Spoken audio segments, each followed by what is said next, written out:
You know, there are some things you can save people from.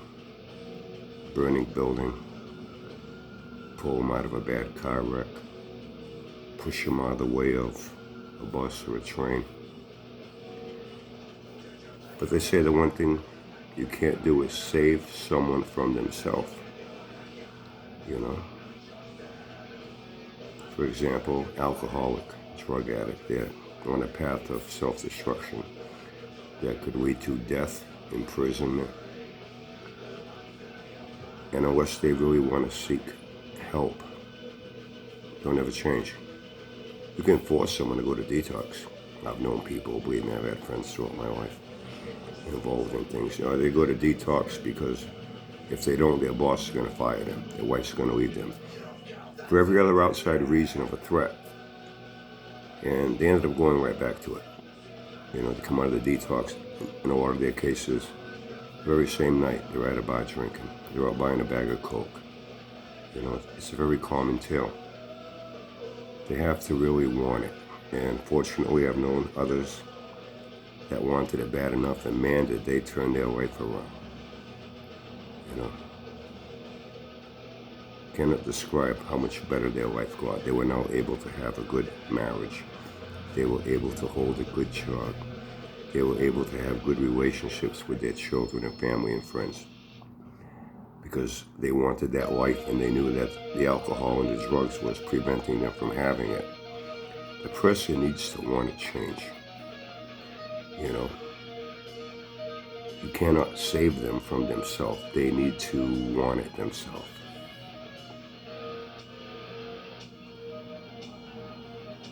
But I'm the type that, even though I know it can be a futile effort, I'm still willing to give it a shot, you know.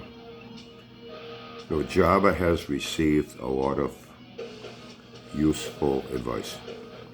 I'm one of the people that offered it in ways called constructive criticism.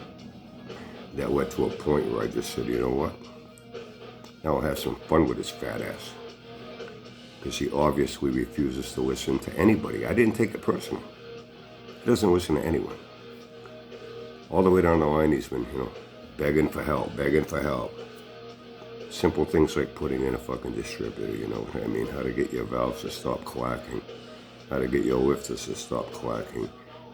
How to get an engine to start up, you know, within, you know, a reasonable amount of time. Without making your starter scream for its life, you know? And then stay running. In every aspect of everything, he has not known what to do and asked for help. And he's got a lot of advice all the way down the line. Many of these people I know. I call them my friends. And a lot of others that we don't really know each other that well. You showed up, but from what you've told me, you know, you've been involved somewhere along the line trying to help. And in every single case, he blows you off. He ignores you. He will prefer to argue with you, even though he does not know what to do. And you're helping him through your own personal experience.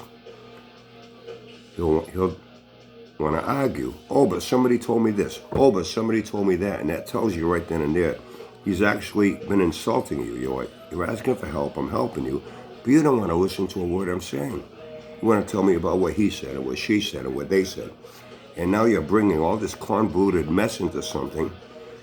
And are you listening to any of them either? You're just picking up little bits and pieces of things that you don't understand. And now you want to throw it at me like, I don't know what I'm talking about. And maybe you don't want to listen to me because you've listened to all these other people. But have you taken any of their advice as well?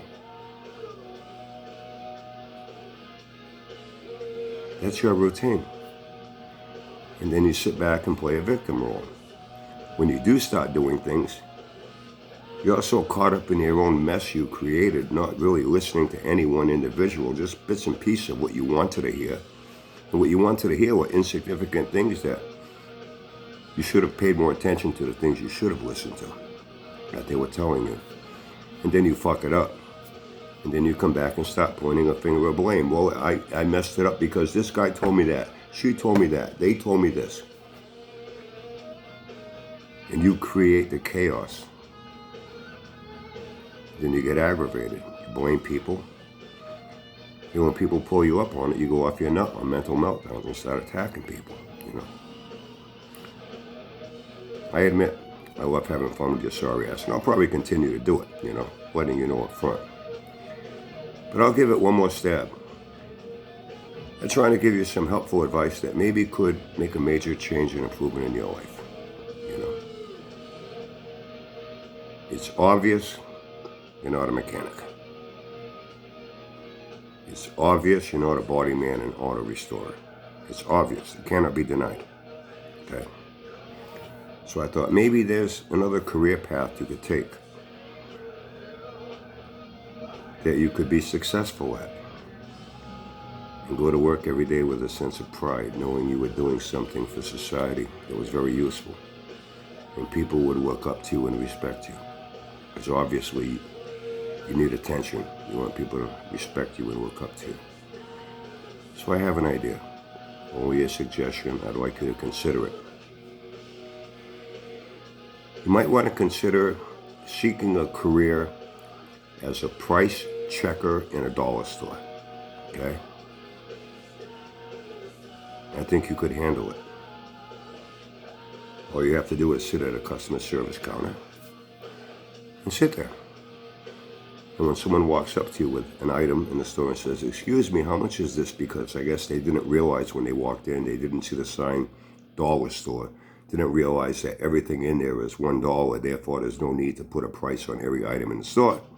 They just don't know any better. They walk up and they say, "Excuse me, sir, how much is this?" There's no price on it. All you need to do is look at them and say, $1. That's it. I think you would be perfect. You have a real good chance of success. Just one little thing. Whatever you do, please don't fart. You might scare people out of the store and hurt their business.